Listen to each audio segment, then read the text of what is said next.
दोस्तों नमस्कार। हम एशिया कप टी20 का पहला मैच कवर करेंगे जो कि इंडिया और पाकिस्तान के बीच 19 जुलाई यानी कि आज शाम 7 बजे से रंगरीरी दम्बुला में ये मुकाबला खेला जाएगा। दोस्तों अब बात करेंगे हम इस मैच के पिच रिपोर्ट की।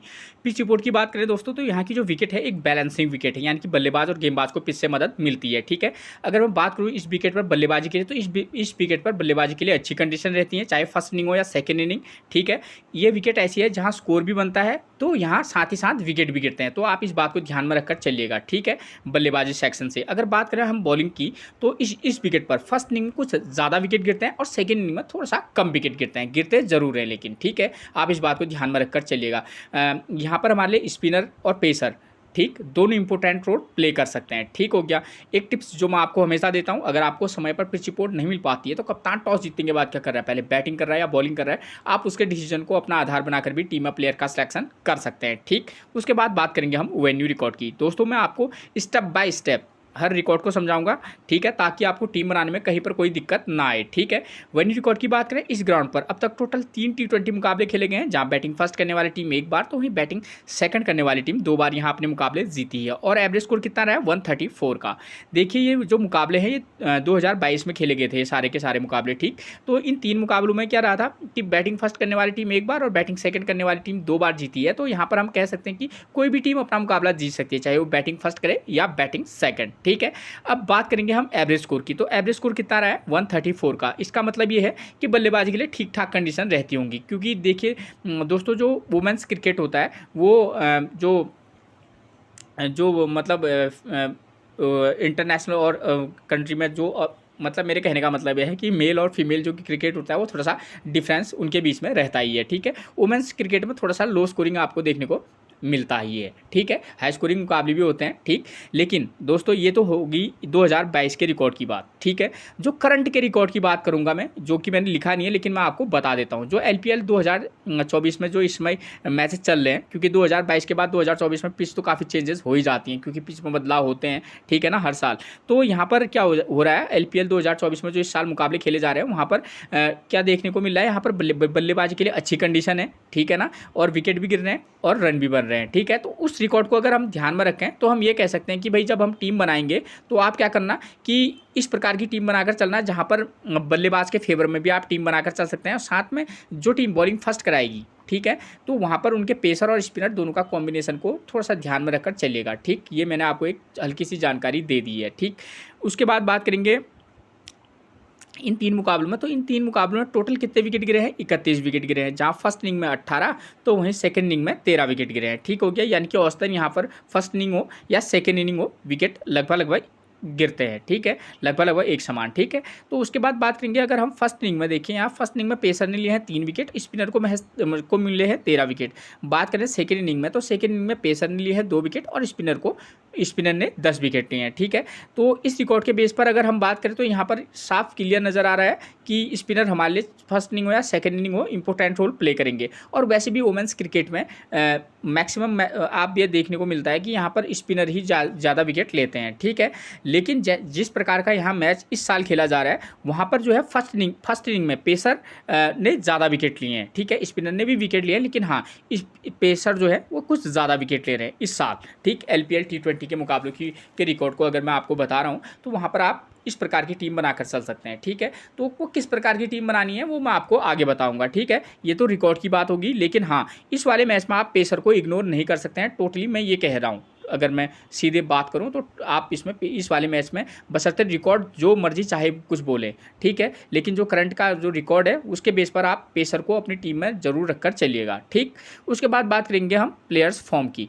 ठीक है, प्लेयर्स फॉर्म की बात करें तो यहाँ पर देखिए इंडिया के जो वो प्लेयर हैं जिनकी फॉर्म इस समय करंट में अच्छी चल रही है, तो इंडिया की साइड से आपको देखने को मिलेंगे यहाँ पर इंडिया की सारी की टीम ही अच्छी फॉर्म में चली है वुमेंस क्रिकेट की। शेफाली वर्मा, स्मृति मंदाना, जमाइमा रोड्रिक्स, हरमनप्रीत कौर, ऋचा घोष, दीप्ति शर्मा, पूजा वस्त्राकर, उसके बाद आते हैं कौन, राधा यादव और श्रियंका पाटिल। इन प्लेयरों की फॉर्म अच्छी चल रही है। ठीक है, तो आप इन प्लेयर पर थोड़ा सा फोकस करके चलिएगा। उसके बाद बात करेंगे हम अगर पाकिस्तान के प्लेइंग 11 प्लेयर्स की, तो गुल फिरोज़ा, मुनीबा अली, नादिया दार,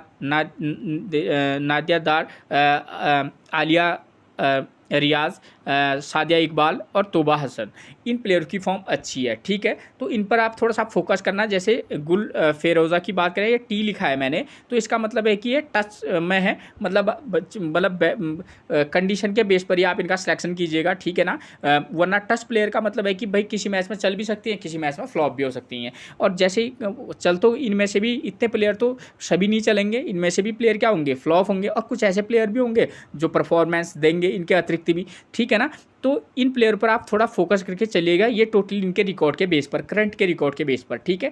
तो इनको कंडीशन के बेस पर ही आप क्या करेंगे, टीम में सिलेक्शन करेंगे कि भाई कंडीशन से मतलब होता है कि भाई किस प्रकार के इस ग्राउंड पर मुकाबले हो रहे हैं, और उसके बेस पर फर्स्ट इनिंग और हम किस प्रकार की टीम बनाकर चल रहे हैं, तो उसके बेस पर ही आप इनका सिलेक्शन कीजिएगा। लेकिन इन प्लेयर पर आप फोकस करके चल सकते हैं, ठीक है। इंडिया के जो प्लेयर हैं वो शानदार फॉर्म में हैं, ठीक है, चाहे बल्लेबाज हों या गेंदबाज। और पाकिस्तान की तरफ से जो ये खासतौर पर मुनीबा अली हैं, विकेट कीपर सेक्शन में मिलेंगे आपको, ठीक। और नादिया जार हैं और आलिया रियाज़, खासतौर पर नादिया जार और आलिया रियाज़, ये ऑलराउंडर प्लेयर हैं और बहुत ही ज़बरदस्त फॉर्म में भी हैं, ठीक है। तो आप इन प्लेयर पर थोड़ा सा फोकस करके चल सकते हैं, इसलिए ताकि आपको आसानी हो कि हाँ भाई कौन से प्लेयर अच्छी फॉर्म में, ये एक आपके लिए जानकारी है, ठीक है। उसके बाद बात करेंगे हम स्कोरिंग पैटर्न की। उससे पहले अगर आपने मेरे चैनल को सब्सक्राइब नहीं किया तो प्लीज़ सबसे पहले आप मेरे चैनल को सब्सक्राइब कर दीजिएगा, एक लाइक और अपने व्हाट्सएप ग्रुप पर शेयर जरूर कर दीजिएगा। स्कोरिंग पैटर्न की बात करें तो इस ग्राउंड पर जो 3 मुकाबले हुए थे, वो तीनों के 3 मुकाबले 150 से कम के स्कोर के मुकाबले हुए थे, ठीक है ना। मैंने आपको बताया भी कि वुमेंस क्रिकेट में जो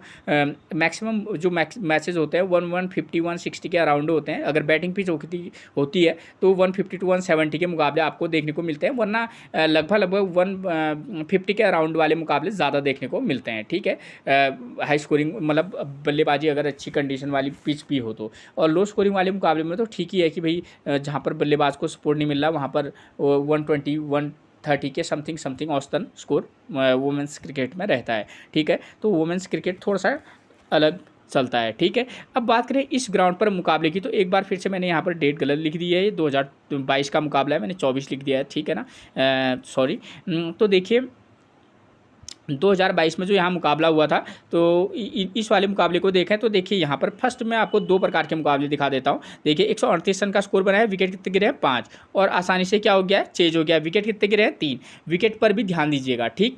एक दूसरा एक ये मुकाबला हुआ है, ठीक है, ये भी 2022 का है, मैंने मुझसे 2024 लिख दिया है गलती से, ठीक है। तो इंडिया ने फर्स्ट इनिंग में बल्लेबाजी की है, 138 रन बनाए हैं और श्रीलंका इसको चेज नहीं कर पाई। यानी कि कहने का मतलब है यहाँ पर दोनों प्रकार के मुकाबले होते हैं, जहाँ टीम चेज भी करती है, सॉरी चेज नहीं भी कर पाती है, ठीक। तो ये चीज़ें होगी आपकी, ताकि आपको ये पता चले कि अगर आप 4-5 टीमें बना रहे हो तो आपको ये पता चले कि भाई मैं अगर 2-3 टीमें मैंने बैटिंग फर्स्ट के फेवर में बनाई हैं तो एक आध टीमें मैं बैटिंग सेकंड के फेवर में भी बनाकर चल सकता हूँ, ठीक है ना। और वैसे भी मैंने आपको जब भी जानकारी दी कि भैया जो करंट LPL T20 के मुकाबले चल रहे हैं, वहाँ पर ये देखने को मिल रहा है मैसेज में कि जो टीम बैटिंग सेकंड कर रही है वहाँ पर बल्लेबाजी के लिए अच्छी कंडीशन रह रही है, और फर्स्ट इनिंग में भी बल्लेबाजी के लिए अच्छी कंडीशन है। आप ये मत सोचिएगा कि फर्स्ट इनिंग में बल्लेबाजी के लिए अच्छी कंडीशन नहीं है, बल्लेबाजी के लिए अच्छी कंडीशन भी है, बल्लेबाज स्कोर भी कर रहे हैं, तो साथ में विकेट भी गिर रहे हैं। और खासतौर पर जो इस साल यहाँ मुकाबले खेले जा रहे हैं, तो अगर उनको ध्यान, इस साल अभी खेले ही जा रहे हैं, तो वहाँ पर क्या हो रहा है कि पेसर फर्स्ट इनिंग में, खासतौर पर फर्स्ट इनिंग में पेसर और स्पिनर दोनों विकेट ले रहे हैं, और सेकंड इनिंग में जो है पेसर भी और स्पिनर भी विकेट तो ले रहे हैं लेकिन थोड़ा सा कम ले रहे हैं, ठीक है। और सेकंड इनिंग में थोड़ा सा बल्लेबाजी के लिए ईजी कंडीशन नज़र आ रही हैं, ठीक है। तो थोड़ा सा इस बात को आप ध्यान में रखकर चलिएगा, ठीक है। तो आपको थोड़ा सा एक आइडिया मैंने आपको दे दिया, ताकि आप एक टीम जो है, जो मैंने आपको बताया उसके रिकॉर्ड के बेस पर भी आप बनाकर चल सकते हैं, ठीक है। और सेकंड इनिंग में भी टीम हार रही है, ऐसा इसका मतलब ये नहीं है, लेकिन हाँ मतलब जीतने के चांसेस कुछ ज़्यादा हो रहे हैं, ठीक है। थोड़ा सा बल्लेबाजी के लिए ईजी रह रहा है, बस इतना कहने का मतलब है, ठीक है ना। क्योंकि वो पुरुषों का क्रिकेट है और ये महिला वाला क्रिकेट है, तो थोड़ा बहुत डिफरेंस तो होगा ही, ठीक। लेकिन रिकॉर्ड जो है, करंट का रिकॉर्ड जो है, वो आपके लिए जानना बेहद ज़रूरी होता है। तो आप एक टीम जो अभी मैंने आपको बताया कि इस प्रकार के मैचेस हो रहे हैं, तो थोड़ा सा इस बात पर फोकस करके चलिएगा, ठीक। और क्योंकि जब हम टीम बनाते हैं उसमें हमको कई फैक्टर भी ध्यान में रखने होते हैं कि भाई किस किस टीम के बीच मुकाबला खेला जा रहा है, उनके प्लेयर किस फॉर्म में चल रहे हैं, ठीक है, ठीक। और इस ग्राउंड पर किस प्रकार के मुकाबले हो रहे हैं, उसके बेस पर हम किस प्रकार की टीम बनाकर चल सकते हैं। और फर्स्ट इनिंग में हमको किस प्रकार के प्लेयरों को फोकस करके चलना है, प्लेयर की फॉर्म के बेस पर हम प्लेयर का सिलेक्शन करेंगे। तो प्लेइंग 11 में आपको प्लेयर की फॉर्म और वो किस नंबर पर बल्लेबाजी करना आता है, वो आपको सारी जानकारी मिल जाती है, ठीक है। तो ये मैंने आपको एक थोड़ा सा एक शॉर्ट में आपको समझा दिया ताकि आपको दिक्कत ना हो टीम बनाते वक्त, ठीक है। अगर इस वाले मैच की बात करें जो कि 27 जून 2022 को खेला गया था, तो इसको देखिए, इस वाले मुकाबले के बेस पर अगर हम टीम बनाएं, मुकाबला ऐसा नहीं होगा, ऐसा जैसा होगा हो सकता है कि 138 की जगह आपको 158 या 140 58 55 के समथिंग का स्कोर देखने को मिल जाए, ठीक है ना। तो यहाँ पर हो सकता है कि टीम चेज भी कर सकती है और टीम चेज नहीं भी कर सकती है। फर्स्ट बात करेंगे हम, अगर माना टीम चेज कर लेगी तो हम क्या करेंगे, किस प्रकार की टीम बनाएंगे, ठीक है। तो हम क्या करेंगे कि इंडिया ने यहाँ देखिए 138 का स्कोर बनाया, विकेट गिरे हैं 5, लेकिन हो सकता है कि इस वाले मैच में 5 से 8 विकेट गिर जाए। तो जो भी टीम यहाँ बैटिंग फर्स्ट करने आएगी, हमको पता है कि पावर प्ले में 1 विकेट गिर रहा है, ठीक, और 1, 4 और 5 नंबर का प्लेयर यहाँ स्कोर कर रहा है। अगर पावर प्ले में 1 विकेट गिर रहा है तो हम क्या करेंगे कि हम देखेंगे कि कौन सी टीम की बैटिंग फर्स्ट कर रही है, कौन सी टीम, ठीक है, और उनके प्लेयर किस फॉर्म में है। जैसे मान लीजिए कि इंडिया अगर बैटिंग फर्स्ट करने आएगी तो इंडिया के सारे टॉप ऑर्डर के सारे बल्लेबाज सारे के सारे फॉर्म में, तो हम क्या करेंगे, किसी मैच में इंडिया के दोनों ओपनर के साथ जा सकते हैं, और वरना हम क्या कर सकते हैं कि किस प्रकार का टीम बना सकते हैं, आप चाहे तो 1 नंबर, 3 नंबर और 5 नंबर के प्लेयर को भी पिक करके चल सकते हैं। अगर मान लीजिए कि 3 नंबर के प्लेयर की फॉर्म अच्छी नहीं होगी, आप नंबर 4 को भी पिक कर सकते हैं, ठीक है, ऐसी कोई बड़ी बात नहीं है। तो मैंने आपको बता दिया है, ठीक है। तो ओपनर की फॉर्म अच्छी है दोनों की, तो आप दोनों को मौका देकर भी देख सकते हैं, ठीक है ना। थोड़ा रिस्की रह सकता है, लेकिन हाँ संभावना है, ठीक है। वरना आप क्या कर सकते हैं, 1 नंबर, 3 नंबर, 5 नंबर, चाहे इंडिया बैटिंग फर्स्ट करे या पाकिस्तान, ठीक, तो आप ध्यान में रखकर चलिएगा। अगर 4 नंबर के प्लेयर को भी आप चाहे तो 3 नंबर के फॉर्म अच्छी नहीं होगी, 4 नंबर को पिक करके चल सकते हैं, नो डाउट, ठीक है। तो एक टीम इस प्रकार की, किसी में आप अलग अलग कॉम्बिनेशन, और किसी में आप चाहें तो 2 नंबर, 4 नंबर और 5 नंबर के प्लेयर को भी पिक करके चल सकते हैं, ठीक है, प्लेयर की फॉर्म के बेस पर ध्यान दीजिएगा। और पाकिस्तान के, इंडिया के तो सारे बल्लेबाज फॉर्म में है, ठीक है, ये चीज़ क्लियर होगी आपकी। अब अगर बात करूँ मैं पाकिस्तान की तरफ से, अगर पाकिस्तान बैटिंग फर्स्ट करने आएगी तो उनकी तरफ से खास तौर पर आप मुनीबा अली, जो कि नंबर 3 पर मिलेंगे आपको, नंबर 4 पर नादिया दार, नंबर 5 पर आलिया रियाज, ये 3 प्लेयर जो है वो इंपैक्ट प्लेयर इस मैच में हो सकते हैं। इनकी करंट फॉर्म अच्छी चल रही है, ठीक है। और इंडियन साइड के जो बॉलर हैं उनकी भी फॉर्म ज़बरदस्त चल रही है, तो थोड़ी बहुत दिक्कत हो सकती है, लेकिन अगर आप चाहें तो हाँ इन पर ट्रस्ट करके चल सकते हैं पाकिस्तान की तरफ से। और किसी मैच में तो आप प्लेयर को पिक भी करना, ड्रॉप भी करना है, ऐसा नहीं है कि मुनीबा अली को आप हर मैच में लेकर चल रहे हैं। हो सकता है कि वो हर मैच में इस मैच में प्रदर्शन करें, लेकिन हाँ हमको ये भी सोचना पड़ता है कि यार दोस्त अगर माना नहीं चली तो टीम खराब हो जाएगी, तो वहाँ पर आप चाहे तो गुल फिरोज़ को मौका देकर देख सकते हैं। तो इस प्रकार का आलिया नाज है, अमाइमा सोहेल मिलेंगी, वो थोड़ा सा करंट की फॉर्म उनकी कोई खास नहीं है, उनसे बेहतर आप चाहे तो फातिमा सना के साथ जा सकते हैं, ठीक है, जो कि आपको नंबर 5, 6, 7 पर बल्लेबाजी करने के लिए मिलती हैं, ठीक है। तो अकॉर्डिंग टू सिचुएशन बल्लेबाज ऊपर नीचे तो जाते रहते हैं, ठीक है। तो थोड़ा सा इन प्लेयर पर फोकस करके चलिएगा। अगर जो टीम बॉलिंग फर्स्ट करेगी, पेसर 1 विकेट, स्पिनर को 3 विकेट मिल रहा है, तो यहाँ पर मैं एक चीज़ क्लियर कर दूँ, मैं एक पेसर के साथ जाऊँगा और प्लस यहाँ पर एक स्पिनर, पेसर प्लस स्पिनर और एक ऑलराउंडर पेसर के साथ जाना आपके लिए उचित ज़्यादा रहेगा, ठीक है। तो इस प्रकार का कॉम्बिनेशन भी बनाकर चल सकते हैं। ऑलराउंडर स्पिनर तो हमारी टीम में होंगी, वैसे भी वुमेंस क्रिकेट में जो ऑलराउंडर स्पिनर होती हैं वो कुछ ज़्यादा ही होती हैं, ठीक है। उसके बाद बात करेंगे सेकेंड इनिंग की, तो यहाँ पर देखिए सेकेंड इनिंग में टीम ने चेस कर लिया है और विकेट 3 गिर रहे हैं, और यहाँ पर वाकई में भी इस साल भी जो मुकाबले देखने को मिल रहे हैं वहाँ पर विकेट तो गिर रहे हैं, थोड़ा सा कम गिर रहे हैं, ठीक है ना, थोड़ा सा कम, ऐसा नहीं है कि भाई नहीं गिर रहे हैं, ठीक है। किसी मुकाबले में तो आपको हो सकता है कि 5 से 7 विकेट भी देखने को मिल जाए, ठीक है ना, और किसी मैच में यहाँ 3 से 5 विकेट भी गिर रहे हैं सेकेंड इनिंग में, ठीक है। फर्स्ट इनिंग में कभी कभी 4 से 6, तो किसी मैच में 6 से 8 विकेट गिर रहे हैं, ठीक है। तो सेकेंड इनिंग में जो टीम बैटिंग करेगी, पावर प्ले में 2 विकेट गिर रहे हैं, पेसर को 1 विकेट, स्पिनर को भी 1 विकेट मिल रहा है, तो हम क्या करेंगे, जो टीम बैटिंग सेकंड करेगी देख लेंगे कि कौन सी टीम बैटिंग सेकंड कर रही है, और हम ये मान के भी चल रहे हैं कि भाई सेकंड इनिंग में बैटिंग करने वाली टीम जीत रही है, ठीक है। वो भी हम देखेंगे कि कौन सी टीम का पलड़ा भारी है, तभी मैं आपको बताता हूँ जब मैं कि भाई प्लेयर कौन कौन से हैं, क्या चल रहा है, उनकी फॉर्म क्या है, उसके अकॉर्डिंग भी थोड़ा सा सिचुएशन को आप क्या कर सकते हैं, ट्रांसफ़र कर सकते हैं, ठीक है। तो यहाँ पर क्या होगा, जो टीम बैटिंग सेकंड करेगी आप चाहे तो उसके ओपनर अच्छी फॉर्म होंगे, दोनों में को भी पिक करके चल सकते हैं सेकंड इनिंग में, वरना 2 नंबर, 4 नंबर और 5 नंबर के प्लेयर को भी आप पिक करके चल सकते हैं बैटिंग सेकंड में, ठीक हो गया। तो ये चीज़ आपकी क्लियर होगी। और बात करें बॉलिंग की, तो यहाँ पर बॉलिंग में आप क्या कर सकते हैं, सेकंड इनिंग में आप चाहे तो किसी मैच में एक ऑलराउंडर पेसर और एक रेगुलर स्पिनर के साथ जा सकते हैं, वरना एक पेसर, एक ऑलराउंडर स्पिनर और ऑलराउंडर जो पेसर है उसके साथ भी जा सकते हैं, अलग अलग ट्राई करके चल सकते हैं। और स्पिनर ऑलराउंडर तो हमारी टीम में निश्चित तौर पर होंगे ही, ठीक है। तो इस तरीके का आप कॉम्बिनेशन बनाकर चलेगा सेकंड इनिंग में। मतलब हमारे लिए एक किसी मैच में, मतलब मैं आपको क्लियर कर दूं, एक ऑलराउंडर पेसर के साथ भी काम चल सकता है सेकेंड इनिंग में, ठीक है। थोड़ा सा इस बात को ध्यान में रखिएगा। और किसी मैच में तो आप रेगुलर पेसर के साथ जरूर जाइएगा और रेगुलर स्पिनर या ऑलराउंडर स्पिनर को आप कंडीशन के बेस पर पिक जरूर कर दीजिएगा, ठीक है। अब ये चीज़ आपकी होगी मैच की क्लियर, ठीक। अब बात आती है हमारे लिए कैप्टनसी और वाइस कैप्टनसी की। तो यहाँ पर देखने को ये मिलता है दोस्तों, आप चाहें तो बल्लेबाजी सेक्शन से भी, चाहे बैटिंग फर्स्ट करें बैटिंग सेकंड से भी, आप क्या कर सकते हैं बल्लेबाज को वाइस कैप्टनसी दे सकते हैं। वरना आप क्या कर सकते हैं कि जो टीम बॉलिंग फर्स्ट कराए या खासतौर पर जो टीम बॉलिंग फर्स्ट कराएगी और उस टीम के प्लेयर क्या करेंगे बाद में क्या करेंगे सेकेंड इनिंग में गेंदबाजी कराएंगे, तो आप ऑलराउंडर प्लेयर जो 4-5 नंबर पर बल्लेबाजी करने आता हो, तो आप उस प्लेयर को सीधे सीधे क्या कर सकते हैं कैप्टनसी या वाइस कैप्टनसी दे सकते हैं। जैसे पाकिस्तान की तरफ से ऐसे प्लेयर जो है ज़्यादा सूटेबल है, जो अगर पाकिस्तान की पाकिस्तान बॉलिंग फर्स्ट कराए और बैटिंग सेकंड करे, तो उस कंडीशन में आप आलिया रियाज और नादिया दार इन दोनों में से किसी एक को वाइस कैप्टनसी या कैप्टनसी ट्राई कर सकते हैं, ठीक है। बशर्ते कि आप इंडिया के बैट्समैन को भी जो वो फर्स्ट इनिंग में क्या करेंगे बल्लेबाजी करेंगे, उनको भी आप वाइस कैप्टनसी ट्राई कर सकते हैं। लेकिन हाँ, एक विकल्प के तौर पर मैंने आपको बता दिया है, ठीक हो गया। ये चीज़ आपकी क्लियर होगी, ठीक। उसके बाद बात करेंगे, ये तो था कि भाई चेज कर लेगी तो ठीक। अगर मान लीजिए कि यहाँ पर कंडीशन क्या आती है, अगर मान लीजिए चेज नहीं कर पाती है टीम थोड़ा, तो क्या कर सकते हैं उस कंडीशन में, तो वहाँ पर क्योंकि अब आपको पता चल जाएगी कि भाई कप्तान टॉस जीतने के बाद क्या कर रहा है। मैं तभी आपको बताता हूँ कि कप्तान टॉस जीतने के बाद क्या कर रहा है, कि भाई बैटिंग फर्स्ट कर रहा है बैटिंग सेकंड कर रहा है, तो वहाँ पर एक आइडिया हो जाता है कि भाई अगर कप्तान टॉस जीतने के बाद पहले बैटिंग चुन रहा है, तो इसका मतलब बैटिंग फर्स्ट करना ईजी रहेगा और सेकेंड इनिंग में टफ कंडीशन हो सकती है। यानी कि टोटली ये मान के चलते हैं कि हाँ सेकेंड इनिंग में डीप बैटिंग करेगी, वो चेज नहीं कर पाई है, जो भी होगा उस तरीके का होगा।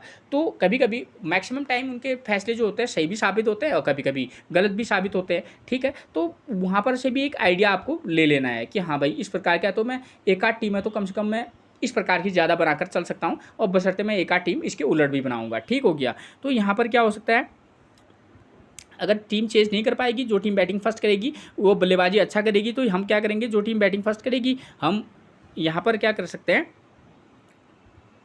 कि पावर प्ले में यहाँ 2 विकेट गिर रहे हैं, तो जो टीम बैटिंग फर्स्ट करेगी हम क्या कर सकते हैं 2 नंबर 4 नंबर 5 नंबर या 6 नंबर के प्लेयर को भी पिक करके चल सकते हैं, ठीक है। ठीक। और जो टीम बॉलिंग फर्स्ट करेगी, यहाँ पर इस पेसर को 0 विकेट, स्पिनर को 6 विकेट मिल रहे हैं, तो सीधी बात है एक पेसर के साथ आप जाइएगा ही जाइएगा, वरना एक पेसर और स्पिनर, आप यहाँ पर हमारे लिए स्पिनर काफ़ी इंपॉर्टेंट रहेंगे, एक रेगुलर स्पिनर एक ऑलराउंडर स्पिनर प्लस एक पेसर के साथ आप जा सकते हैं। अगर आपको थोड़ा सा डाउट होगा तो आप ऑलराउंडर पेसर के साथ भी जा सकते हैं, ठीक है ना। तो ये चीज़ें आपकी क्लियर होगी, ठीक। उसके बाद बात करेंगे हम सेकेंड इनिंग में। तो सेकेंड इनिंग में यहाँ टीम चेज नहीं कर पाएगी, लेकिन यहाँ पर देखिए पावर प्ले में 1 विकेट गिर रहा है, तो इससे ये चीज़ तो क्लियर है कि भाई टॉप ऑर्डर कम से कम 6 ओवर तक का यहाँ पर बल्लेबाजी के लिए ठीक कंडीशन रहेंगी। और तो यहाँ पर हम क्या कर सकते हैं, तो एक बार फिर से मैं वही कहूँगा, तो यहाँ पर आप 2 नंबर 4 नंबर और 6 नंबर के प्लेयर के साथ जा सकते हैं, ठीक है ना। वरना सेम कंडीशन रहेंगी, तो आप 2 नंबर 4 नंबर 5 या 6 नंबर के साथ जा सकते हैं, ठीक है ना। तो ये चीज़ आपकी क्लियर होगी। अब जो टीम बॉलिंग सेकंड कराएगी, पेसर 1 विकेट, स्पिनर को 4 विकेट मिल रहे हैं, ठीक है। तो स्पिनर तो हमारे वुमेंस क्रिकेट में स्पिनर कुछ ज़्यादा विकेट लेते हैं, वो मैं आपको क्लियर कर चुका हूँ। लेकिन आप एक ऑलराउंडर पेसर के साथ भी जा सकते हैं इस कंडीशन के बेस पर, वरना एक रेगुलर स्पिनर पेसर के साथ जाना ज़्यादा उचित रहेगा, ठीक है। एक रेगुलर पेसर प्लस एक ऑलराउंडर स्पिनर प्लस एक रेगुलर जो स्पिनर होता है उसके साथ जाना आपको ज़्यादा सूटेबल रहेगा हमारे पास, क्योंकि ऑलराउंडर तो हम टीम में लेंगे, तो इसलिए मैं ज़्यादा जिक्र ऑलराउंडर प्लेयर्स का कर नहीं रहा हूँ, ठीक है। तो ये चीज़ आपकी क्लियर होगी। अब बात करेंगे हम कैप्टनसी और वाइस कैप्टनसी की। तो यहाँ पर आप चाहे तो स्पिनर के साथ भी वाइस कैप्टनसी के लिए जा सकते हैं, ठीक है, चाहे वो फर्स्ट इनिंग से लें या सेकेंड इनिंग से, ठीक है।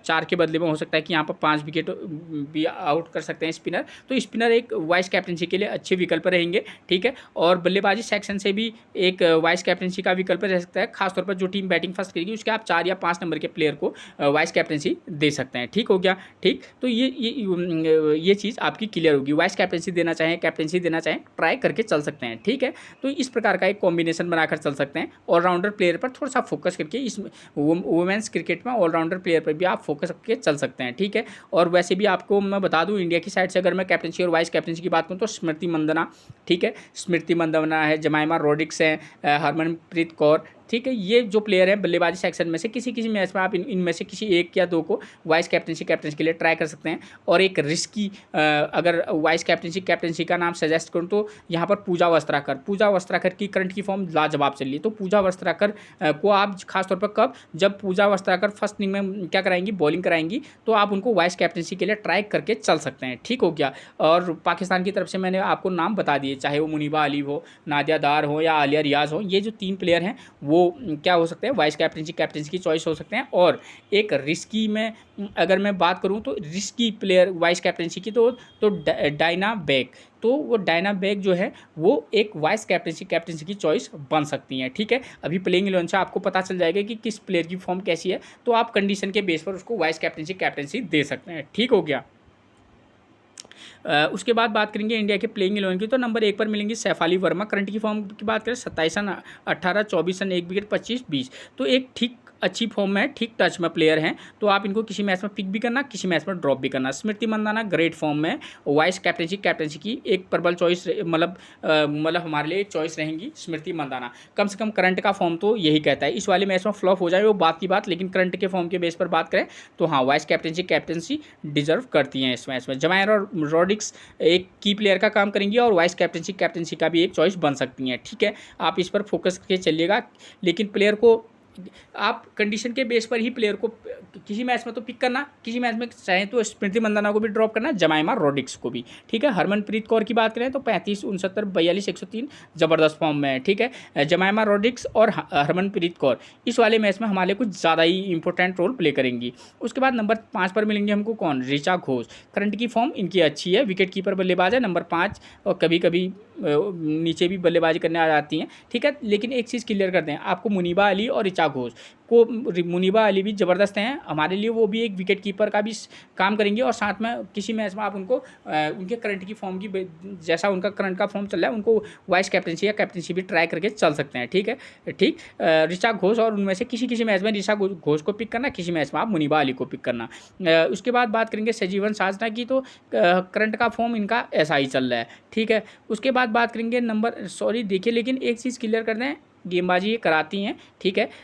क्योंकि इंडिया के साइड से जो है बॉलर काफ़ी, मतलब ऑलराउंडर प्लेयर ज़्यादा हैं, तो सजीवन साधना को कितने ओवर मिलेंगे ये भी एक थोड़ा सा फैक्टर रहेगा। ठीक है। वैसे ओवरऑल प्लेयर अच्छी हैं। ठीक है। क्योंकि इनको बल्लेबाजी करने का मौका नहीं मिला, क्योंकि इंडिया के जो प्लेयर हैं वो ऊपर के टॉप ऑर्डर के जो बल्लेबाज हैं वो काफ़ी अच्छा प्रदर्शन करते हुए आ रहे हैं। ठीक है। ये भी फैक्टर है कि इनकी बल्लेबाजी नहीं आई, ओवरऑल ये ठीक ठाक प्लेयर है। ठीक है।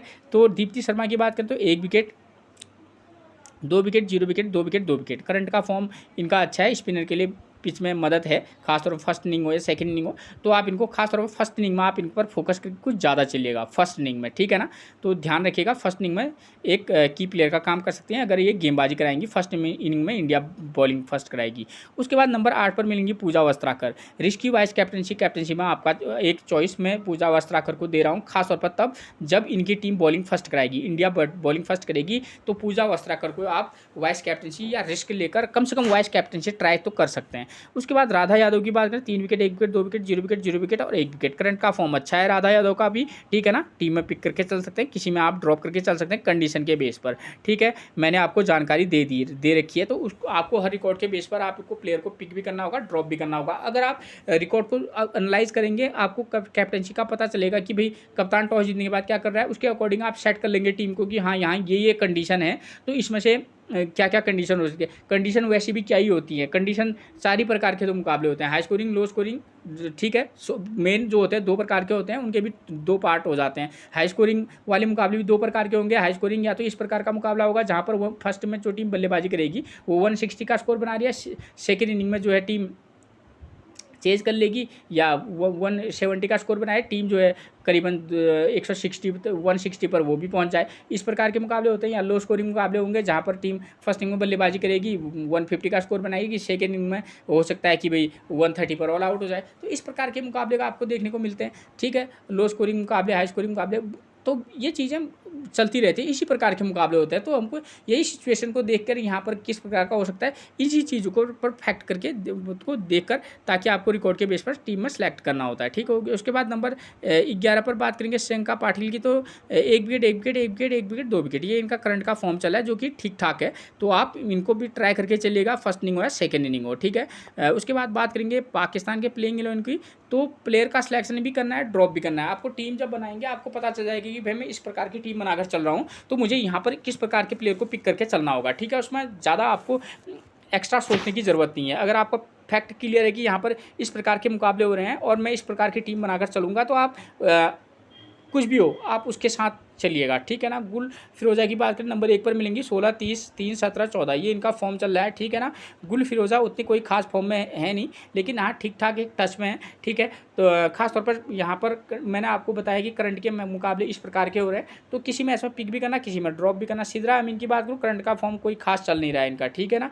तो ट्राई करना चाहेंगे तो करना, ठीक है। हम ये तो नहीं कह सकते कि ये स्कोर नहीं कर पाएंगी, ठीक, लेकिन हाँ करंट का फॉर्म कह रहा है कि भाई इनकी फॉर्म थोड़ा सा दिक्कत में दे रही है इनको। मुनीबा अली जो है करंट का फॉर्म इनका अच्छा चल रहा है, ठीक है। वैसे भी प्लेयर ज़बरदस्त है मुनीबा अली, किसी मैच में इनको पिक भी करना, ड्रॉप भी करना। किसी मैच में आप ऋचा घोष को ड्रॉप करेंगे तो वहाँ पर आप मुनीबा अली को पिक करके चल सकते हैं, ठीक है। आपको पता भी होगा कि भाई मैं इस तरीके का सोच रहा हूँ कि इस प्रकार का मुकाबला होगा, इस प्रकार के बेस पर मैं इस प्रकार की टीम बना रहा हूँ। नादिया दार की फॉर्म की बात करें तो 1 wicket 26 run 3 wicket 3 wicket 2 wicket, इनका करंट का फॉर्म अच्छा है। खासतौर पर फर्स्ट इनिंग में अगर ये गेंदबाजी कराएंगे और सेकंड इनिंग में बल्लेबाजी करेंगे तो वाइस कैप्टनसी आप इनको दे सकते हैं। आलिया रियाज की बात करें तो करंट की form 36 run 0 wicket 21 run 2 wicket 2 run 35 run, current का फॉर्म अच्छा है। राइट आर्म मीडियम फास्ट गेंदबाजी कराती है, बल्लेबाजी भी अच्छी करती हैं। तो आप इनको टीम में किसी मैच में पिक करना, किसी मैच में ड्रॉप करके चल सकता है। उसके बाद नंबर 6 पर मिलेंगी उमामा सोहेल। करंट की फॉर्म देखिए 7 run 0 wicket 6 run 14 run 24 run, ठीक है। एक ठीक ठाक पिक बन सकते हैं इस वाले मैच में। जब आप टॉप ऑर्डर से पाकिस्तान के टॉप ऑर्डर के प्लेयर को ड्रॉप कर रहे होंगे तो उमामा सोहेल को किसी मैच में ट्राई करके चल सकते हैं। फातिमा सना की बात करें तो इनका करंट का फॉर्म कोई खास चल नहीं रहा है, ठीक है। लेकिन इस पिच पर किसी एक मैच में आप इनको ट्राई करके जरूर चलिएगा दोस्तों, क्योंकि इस पिच पर जो है राइट आर्म मीडियम फास्ट गेंदबाज को खासतौर पर पिच से मदद है, खासतौर पर वो भी फर्स्ट इनिंग में। तो आप वहाँ उस कंडीशन में आप फातिमा सना एक आपके लिए एक अच्छी चॉइस भी बन सकती हैं, ठीक है। थोड़ा सा रिस्की रहेगा, मतलब हाँ एक संभावना बन सकती है, ठीक। सिर्फ आप चाहे तो इनको ड्रॉप करके चल सकते हैं, ऐसी बात नहीं है, ठीक। उसके बाद बात करेंगे हम डायना बैग की। तो करंट का फॉर्म देखिए 1 विकेट 0 विकेट 0 विकेट 3 विकेट, लेकिन बॉलर शानदार हैं डायना बैग, ठीक है। और खासतौर पर फर्स्ट इनिंग या सेकंड इनिंग आप इनको ट्राई करके चल सकते हैं। नासरा संधू की बात करें, लेफ्ट आर्म ऑर्थोडॉक्स हैं, 0 विकेट 2 विकेट 1 विकेट 0 विकेट, ये इनका फॉर्म चल रहा है, ठीक है। कंडीशन के बेस पर इनको पिक भी करना और ड्रॉप भी करना। सादिया इकबाल की बात करें, 0 wicket 1 wicket 2 wicket 1 wicket 3 wicket, current का फॉर्म जबरदस्त चल रहा है सादिया इकबाल का, ठीक है। एक अच्छी पिक रह सकती है, ठीक है। उसके बाद तूबा हसन की बात करें, 1 wicket 1 wicket 1 wicket 0 wicket, sorry 1 wicket. तो करंट का फॉर्म तूबा हसन का भी बढ़िया है, ठीक है। टीम में किसी मैच में पिक भी करना, किसी मैच में ड्रॉप भी करना, ठीक है ना। पाकिस्तान के जो बॉलर हैं वो भी अच्छी फॉर्म में है, इंडिया के बैट्समैन जो है वो भी अच्छी फॉर्म में है। जो करंट का जो पिच यहाँ पर खेल रहा है, जैसा पिच वो यही कह रहा है कि यहाँ पर पेसर और स्पिनर खासतौर पर फर्स्ट इनिंग में देखिएगा कि यहाँ रन भी बन रहे हैं और विकेट भी गिर रहे हैं, और सेकंड इनिंग में थोड़ा सा कम विकेट गिर रहे हैं, ठीक है। और लेकिन स्कोरिंग हाई हो रही, मतलब स्कोर बल्लेबाजी के थोड़ा सा ठीक ठाक कंडीशन रह रही हैं। तो इन चीज़ों को ध्यान में रखकर आप टीम बनाइएगा, ठीक है। तो दोस्तों मैंने आपको मैच से रिलेटेड वो तमाम जानकारियाँ दे दी हैं जिसके बेस पर आप एक बेहतरीन टीम बना सकते हैं। हम आपसे फिर मिलेंगे एक और प्रेडिक्शन के साथ, तब तक के लिए आप सभी को मेरा प्रणाम दोस्तों।